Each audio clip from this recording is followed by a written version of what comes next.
When or how long did it take between picking your niche and then working, getting the experience you needed to the point where you were like, okay, I need to get a license? And like, what made you decide to become a licensed general contractor?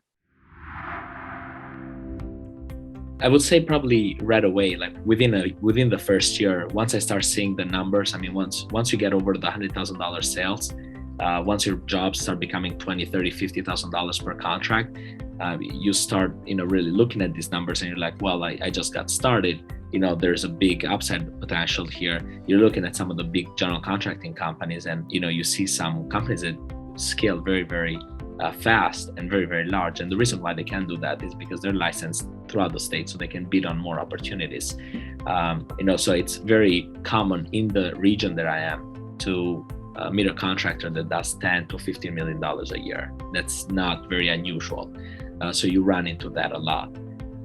I would say that that's probably like a mid-sized company, not even a large company. So once I started looking at those numbers and started looking at the way they operate, I said, well, you don't want to get in trouble. This is a good time to start thinking about licensing and bonding, insurances, and everything else. So definitely find the big player in your area, and it might be a bigger general contracting company, and just talk to them and tell them that you're interested in opening a company as a trade. And a lot of times they'll tell you exactly what you need to do, where you need to go, what kind of insurances. Like I said, focus on one service first. Focus on could be painting, baseboards, could be tiles, waterproofing. It can be just a niche, something that you guys have in your area. You actually used a bit of mentorship with what some would consider like maybe competitors, kind of, right? Like other general contractors helped you out. That's pretty interesting. The only person you're going to be competing with is yourself.